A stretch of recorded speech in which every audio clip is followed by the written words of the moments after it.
ओम शांति। आज 14 मई 2024। आज की ईश्वरवाणी की मुख्य पंक्तियाँ हैं। मीठे बच्चे, आत्म अभिमानी बनो, मैं आत्मा हूँ, शरीर नहीं। ये है पहला पाठ। यही पाठ सबको अच्छी तरह पढ़ाओ। आत्मा अभिमानी बनो, मैं आत्मा हूँ, शरीर नहीं। ये है पहला पाठ। यही पाठ सबको अच्छी तरह पढ़ाओ। प्रश्न है, ज्ञान सुनाने का तरीका क्या है? किस विधि से ज्ञान सुनाना है? उत्तर है, ज्ञान की बातें बड़ी खुशी खुशी से सुनाओ, लाचारी से नहीं। तुम आपस में बैठकर ज्ञान की चर्चा करो, ज्ञान का मनन चिंतन करो, फिर किसी को सुनाओ।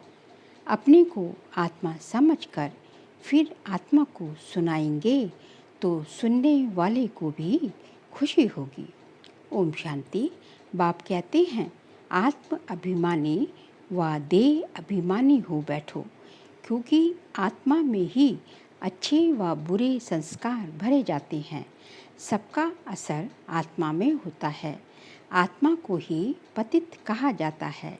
पतित आत्मा कहा जाता है तो जरूर जीवात्मा ही होगी। आत्मा शरीर के साथ ही होगी। पहली बात कहते हैं, आत्मा होकर बैठो। आत्मा होकर बैठो मतलब अपने को आत्मा समझ कर बैठो कि मैं आत्मा हूँ, शरीर नहीं। अपने को शरीर नहीं, आत्मा समझ बैठो। आत्मा ही इन ऑर्गन्स को चलाती है। घड़ी घड़ी अपने को आत्मा समझने से परमात्मा याद आएगा। अगर देह याद आई तो देह का बाप याद आएगा। इसलिए बाप कहते हैं, आत्म अभिमानी बनो। परमात्मा को याद करने के लिए, क्योंकि वो परमात्मा है, तो सबसे पहले अपने को आत्मा समझना पड़ेगा।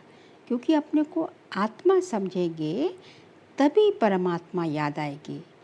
शरीर समझेंगे तो परमात्मा याद नहीं आ सकता, क्योंकि उसका तो शरीर ही नहीं है ना, वो तो निराकारी है। तो आत्मा समझना ही पहला बेसिक पार्ट है, फाउंडेशन है। आत्म अभिमानी बनो। बाप पढ़ा रहे हैं, ये है पहला पाठ। तुम आत्मा अविनाशी हो, शरीर विनाशी है।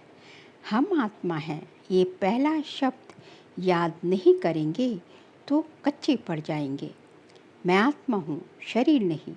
ये शब्द इस समय बाप पढ़ाते हैं, आगे कोई भी पढ़ाते नहीं थे। बाप आए ही हैं आत्म अभिमानी बनाकर ज्ञान देने के लिए। पहला ज्ञान देते हैं, हे आत्मा तुम पतित हो, क्योंकि ये है ही पुरानी दुनिया। प्रदर्शनी में भी तुम बच्चे बहुतों को समझाते हो, प्रश्न उत्तर करते हैं, तो जब दिन के समय रेस्ट मिलती है उस समय आपस में मिलना चाहिए, समाचार पूछने चाहिए। किसने क्या क्या प्रश्न पूछे, हमने क्या समझाया, फिर उनको समझाना है। फिर उस पर ऐसे नहीं ऐसे समझाना चाहिए। समझाने की युक्ति सबकी एक नहीं होती। मूल बात है अपने को आत्मा समझते हो या शरीर। दो बाप भी सबके हैं जरूर। जो भी देहधारी हैं उनका लौकिक बाप भी है, पारलौकिक भी है। हद का बाप तो कॉमन है। यहाँ तुमको मिला है बेहद का बाप। वह हम आत्माओं को बैठ समझाते हैं। वह एक ही बाप भी है, टीचर भी है तो गुरु भी है। ये पक्का कर देना चाहिए। जब तुम किसको समझाते हो, जो तुमसे प्रश्न पूछते हैं उस पर आपस में बैठना चाहिए। जो होशियार हैं उनको भी बैठना चाहिए। तुमको टाइम मिलता है दिन के समय। ऐसे नहीं कि भोजन खाते हैं इसलिए नींद का नशा आए। जो बहुत खाना खाते हैं उनको नींद का आलस्य आता है। दिन में क्लास करना चाहिए। फलाने ने ये पूछा, हमने ये रिस्पॉन्स किया। प्रश्न तो भिन्न भिन्न पूछेंगे, उनका रिस्पॉन्स भी चाहिए रियल। देखना चाहिए उनको कशिश में लाया, सेटिस्फाई हुआ, नहीं तो फिर करेक्शन निकालनी चाहिए। जो होशियार हैं उनको भी बैठना चाहिए। ऐसे नहीं खाना खाया जल्दी नींद आए। देवताएं खाना बहुत थोड़ा खाते हैं क्योंकि खुशी है ना, इसलिए कहा जाता है खुशी जैसी खुराक नहीं। तुम बच्चों को अथाह खुशी होनी चाहिए। ब्राह्मण बनने में बड़ी खुशी है। ब्राह्मण बनते हैं तब है जब उनको ब्राह्मण बनते ही तब हैं जब उनको खुशी मिलती है। देवताओं को खुशी है ना, क्योंकि उन्हों के पास धन महल आदि सब कुछ है, तो उन्हों के लिए खुशी ही काफ़ी है। खुशी में खाना भी बहुत थोड़ा सूक्ष्म खाएंगे। ये भी एक कायदा है। ज़्यादा खाने वालों को ज़्यादा नींद आएगी। जिसको नींद का नशा होगा वह किसको समझा भी नहीं सकेंगे, जैसे लाचार हैं। ये ज्ञान की बातें तो बड़ी खुशी से सुननी और सुनानी चाहिए। समझाने में भी सहज होगा। मूल बात है बाप का परिचय देना। ब्रह्मा को तो कोई जानते नहीं। प्रजापिता ब्रह्मा है, ढेर की ढेर प्रजा है। ये प्रजापिता ब्रह्मा कैसे होगा, इस पर बहुत अच्छी रीति समझाना है। बाप ने समझाया है। इनके बहुत जन्मों के अंत के भी अंत में वानप्रस्थ अवस्था में मैं प्रवेश करता हूँ। नहीं तो रथ कहाँ से आए। रथ गाया हुआ ही शिव बाबा के लिए है। रथ में कैसे आते हैं, उसमें मूंझते हैं। दुनिया वाले उसमें मूंझते हैं। रथ तो जरूर चाहिए। श्री कृष्ण तो हो न सके तो जरूर ब्रह्मा द्वारा समझाएंगे। ऊपर से तो नहीं बोलेंगे। ब्रह्मा कहाँ से आया, बाप ने सुनाया है। मैं इनमें प्रवेश करता हूँ। जिसने पूरे 84 जन्म लिए हैं, ये खुद नहीं जानते, मैं सुनाता हूँ। श्री कृष्ण को तो रथ की दरकार ही नहीं। श्री कृष्ण कहने से फिर तो भागीरथ गुम हो जाएगा। श्री कृष्ण को भागीरथ नहीं कहा जाता। उनका तो पहला जन्म है प्रिंस का। तो बच्चों को अंदर में विचार सागर मंथन करना चाहिए। ये तो बच्चे जानते हैं। ये बातें तो नहीं हैं जो शास्त्रों में लिखती हैं। बाकी ये तो ठीक है। विचार सागर मंथन किया हुआ कलश लक्ष्मी को दिया है। उसने फिर औरों को अमृत पिलाया, तब स्वर्ग के गेट खुले। परंतु परमपिता परमात्मा को तो विचार सागर मंथन करने की दरकार ही नहीं। वह तो बीज रूप है, उसमें सारी नॉलेज है। वही जानते हैं, तुम भी जानते थे। अभी ये अच्छी रीति समझाना जरूर है। समझने बिगर देवता पद कैसे पाएंगे। बाबा समझाते हैं आत्माओं को रिफ्रेश करने के लिए। बाकी तो कुछ भी जानते नहीं। बाप आकर समझाते हैं। अभी तुम्हारा लंगर भक्ति मार्ग से उठा है, अब ज्ञान मार्ग में चला है। बाप कहते हैं मैं तुमको जो ज्ञान देता हूँ वह प्रायलोप हो जाता है। सतयुग में ये ज्ञान नहीं रहेगा। एक है निराकार, दूसरा है साकारी बाप। समझाया तो बहुत अच्छा जाता है, परंतु माया ऐसी है जो कशिश कर गंध में ले जाती है। पतित बन पड़ते हैं। माया भी कशिश करती है और भगवान भी कशिश करता है। माया गंदगी में ले जाएगी और बाबा जो है श्रेष्ठ में ले जाएगा। बाप कहते हैं बच्चे तुम काम चिता पर चढ़ एकदम कब्रिस्तान में आ गए हो। फिर यहाँ ही परिस्तान होगा जरूर। आधा कल्प परिस्तान चलता है, फिर आधा कल्प कब्रिस्तान चलता है। आधा कल्प परिस्तान सतयुग त्रेता, फिर आधा कल्प कब्रिस्तान द्वापर कलयुग। अभी सब कब्र दाखिल होने हैं। सीढ़ी पर भी अच्छी रीति समझा सकते हो। ये है ही पतित राज्य, इसका विनाश जरूर होना है। इस धरनी पर अभी कब्रिस्तान है, फिर यही धरनी चेंज हो जाएगी, अर्थात आयरन एज इट से गोल्डन एज इट दुनिया होगी। फिर 2 कला कम होगी, त्रेता में 2 कला कम हो जाएगी। तत्वों की भी कला कम होती जाती है। जैसे मनुष्य की कला, वैसे अकॉर्डिंगली सब कुछ, प्रकृति, तत्व सब चेंज होता है। पशु पक्षी तो फिर उपद्रव मचाते हैं। तत्वों की भी कला कम होती जाती है, तो फिर तत्व जो है, बारिश, धूप, पानी, धरती, आग, ये सब क्या करते हैं? उपद्रव मचाते। वायु, तुम सभी को अच्छी रीति समझाते हो। अगर नहीं समझते तो गोया कौड़ी मिसल है, कोई वैल्यू नहीं है। ये वैल्यू तो बाप बैठ बतलाते हैं। गाया भी जाता है, हीरे जैसा जन्म कौड़ी जैसा जाए। तुम भी पहले बाप को नहीं जानते थे, तुम कौड़ी जैसा थे। अभी बाप आकर हीरे जैसा बनाते हैं। बाप से ही हीरे जैसा जन्म मिलता है, फिर कौड़ी जैसे क्यों बनते हो? हमारा ये ब्राह्मण जन्म संगम युग का, पुरुषोत्तम संगम युग का ब्राह्मण जन्म हीरे तुल्य है। तुम ईश्वरीय संतान हो ना। गायन भी है, आत्मा परमात्मा अलग रहे बहुकाल। सुंदर मेला सज रहा, जब सतगुरु मिला दलाल। जब वहाँ शांतिधाम में है तो उस मिलन में कोई फ़ायदा नहीं होता। वह तो सिर्फ पवित्रता व शांति का स्थान है। यहाँ तो तुम जीवात्माएं हो और परमात्मा बाप उनको अपना शरीर नहीं है। वह शरीर धारण कर तुम बच्चों को पढ़ाते हैं।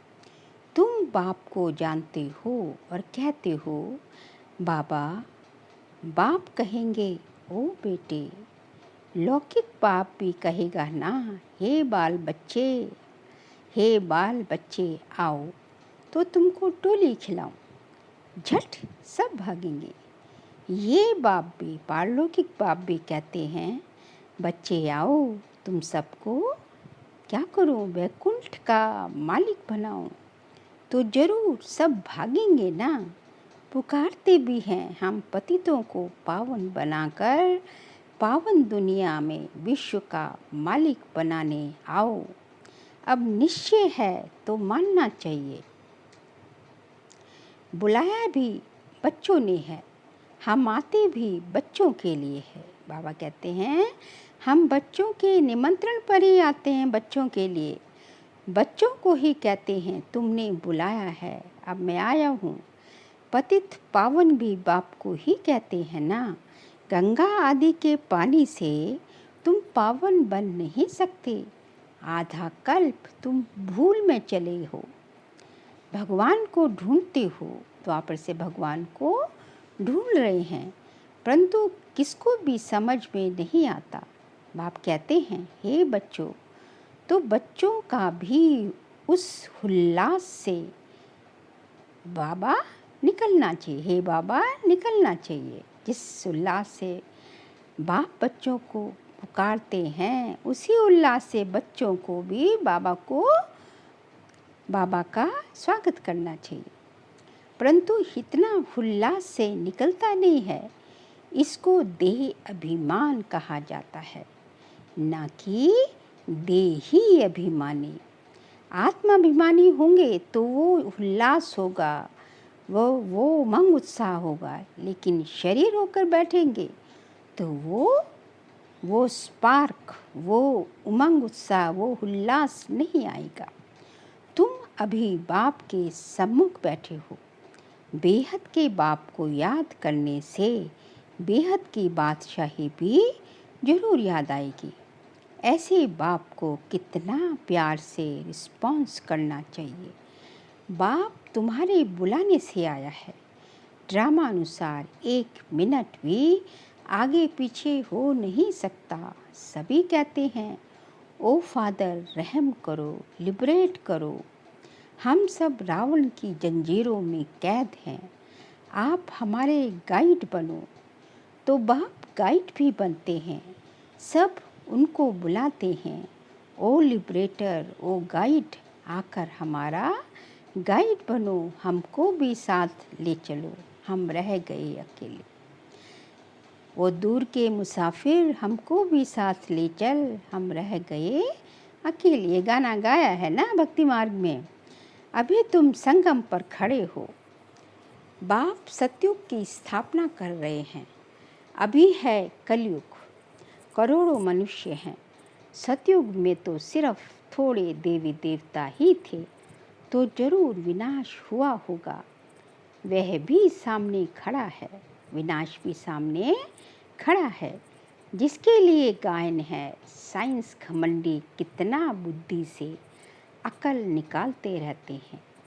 वह है यादव संप्रदाय, जो मिसाइल्स चलाते हैं, वो यादव संप्रदाय। फिर हिस्ट्री रिपीट होनी है। अभी तो सतयुग की हिस्ट्री रिपीट होगी। तुम समझते हो हम नई दुनिया में ऊंच पद पाने का पुरुषार्थ कर रहे हैं। पवित्र तो जरूर बनना है।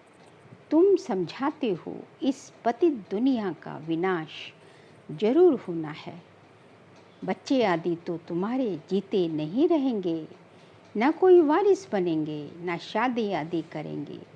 बहुत गई बाकी थोड़ी रही, थोड़ी की भी थोड़ी रही। थोड़ा समय है, उसका भी हिसाब है।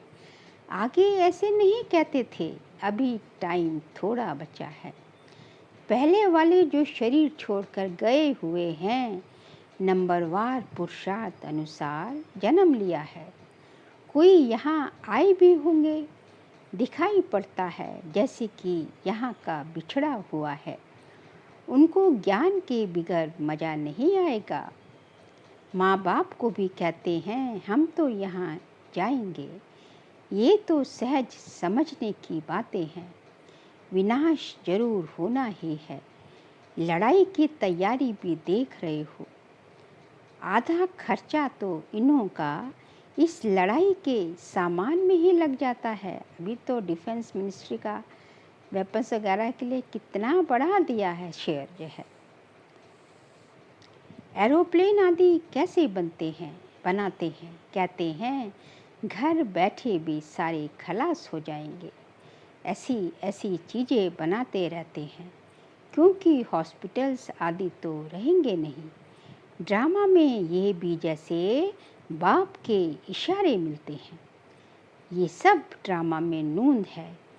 समझते हैं ऐसा ना हो जो बीमार पड़ जाए। मरना तो सबको जरूर है। राम गयो रावण गयो, सब जाएंगे। रावण संप्रदाय के तो जाएंगे, साथ में राम संप्रदाय के भी जाएंगे। जो योग में रहे आयु बढ़ाते होंगे, उनकी आयु जरूर बढ़ेगी। अपनी खुशी से शरीर छोड़ देंगे। बाबा ने कहा है कि जो मेरी याद में रह के आयु बढ़ाते जाएंगे, तो ऐसा भी है कि उनको जो है, यही सतयुग की बात नहीं हो रही, यही कलयुग में ऐसे भी कई होंगे जिनका शरीर जो है इच्छा मृत्यु होगी उनकी। जब वो चाहेंगे तभी शरीर छोड़ेंगे।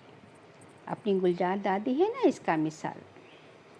जैसे मिसाल बताते हैं ब्रह्मा ज्ञानी हैं, जैसे मिसाल बताते हैं ब्रह्म ज्ञानी हैं, वह भी ब्रह्म में जाने के लिए ऐसे खुशी से शरीर छोड़ते हैं। परंतु ब्रह्म में कोई जाते नहीं, ना पाप करते हैं। पुनर्जन्म फिर भी यहाँ लेते हैं। पाप कटने की युक्ति बाप बतलाते हैं कि मामे कम याद करो और कोई को याद नहीं करना है। लक्ष्मी नारायण को भी याद नहीं करना है। तुम जानते हो इस पुरुषार्थ से हम ये पद पा रहे हैं। स्वर्ग की स्थापना हो रही है, हम पढ़ रहे हैं ये पद पाने के लिए नंबरवार पुरुषार्थ अनुसार। उन्हों की जो डिनेस्टी चलती है वह बाप ने संगम पर अभी स्थापन की है। तुम भाषण भी ऐसा करो जो एक्यूरेट किसी की बुद्धि में बैठ जाए। इस समय हम ईश्वरीय संप्रदाय और प्रजापिता ब्रह्मा की मुख वंशावली भाई बहन हैं। हम आत्माएं सब भाई भाई हैं। ब्रह्मा कुमार कुमारियों की शादी होती नहीं। ये भी बाप समझाते हैं कैसे गिर पड़ते हैं, काम अग्नि जलाती है, परंतु डर रहता है एक बार हम गिरा तो की कमाई चट हो जाएगी। काम से हारा तो पद भ्रष्ट हो जाएगा। कमाई कितनी बड़ी है, मनुष्य पदम करोड़ कमाते हैं। उनको ये थोड़े ही पता है कि थोड़े समय में ये सब खत्म हो जाना है। बॉम्ब्स बनाने वाले जानते हैं ये दुनिया ख़त्म होनी है। हमको कोई प्रेरक है, हम बनाते रहते हैं। अच्छा मीठे मीठे सिकिलदे बच्चों प्रति माता पिता बाप दादा का याद प्यार और गुड मॉर्निंग। रूहानी बाप की रूहानी बच्चों को नमस्ते। हम रूहानी बच्चों की रूहानी बाप दादा को नमस्ते नमस्ते नमस्ते। सार के लिए पॉइंट्स हैं। ज्ञान को अंदर घोटना है, अपनी घोट तो नशा चढ़े, यही कहा जाता है ना। अर्थात विचार सागर मंथन करना है। ज्ञान की आपस में रूह रिहान कर फिर दूसरों को समझाना है। सुस्ती या आलस्य को छोड़ देना है। देही अभिमानी बन बड़े उल्लास से बाप को याद करना है। सदा इसी नशे में रहना है कि हम बाप के पास आए हैं कौड़ी से हीरा बनने। हम हैं ईश्वरीय संतान। आज का बाबा का वरदान है, ज्ञान सूर्य ज्ञान चंद्रमा के साथ साथी बन रात को दिन बनाने वाले रूहानी ज्ञान सितारे भव। ज्ञान सूर्य ज्ञान चंद्रमा के साथ साथी बन रात को दिन बनाने वाले रूहानी ज्ञान सितारे भव। जैसे वह सितारे रात में प्रकट होते हैं, ऐसे आप रूहानी ज्ञान सितारे चमकते हुए सितारे भी ब्रह्मा की रात में प्रकट होते हो। वह सितारे रात को दिन नहीं बनाते, लेकिन आप ज्ञान सूर्य ज्ञान चंद्रमा के साथ साथी बन रात को दिन बनाते हो। वह आकाश के सितारे हैं और हम कौन हैं? आप धरती के सितारे हो। वह प्रकृति की सत्ता है, आप परमात्मा सत्ता हो, परमात्मा सितारे हो। जैसे प्रकृति के तारामंडल में अनेक प्रकार के सितारे चमकते हुए दिखाई देते हैं, ऐसे आप परमात्मा तारामंडल में चमकते हुए रूहानी सितारे हो। क्या बाबा ने इसका जो है इसकी उपमा दी है, क्या शब्द इस्तेमाल किए हैं। स्लोगन है, सेवा का चांस मिलना अर्थात दुआओं से झोली भरना। सेवा का चांस मिलना अर्थात दुआओं से झोली भरना। बाबा कहते हैं कि आप यदि आपको सेवा का चांस मिलता है तो आप मतलब अर्थात कि आपकी जो है झोली जो है भगवान परमात्मा दुआओं से भर रहे हैं, तभी तो आपको दूसरों की जो है सेवा करने का चांस मिला। तो इसलिए सेवा के लिए कभी भी ना नहीं करना चाहिए। हमेशा हाँ जी का पाठ, जैसे मम्मा ने कहा हर कर्म में हाजिर, तो हमेशा एवर रेडी रहना चाहिए। अच्छा, ओ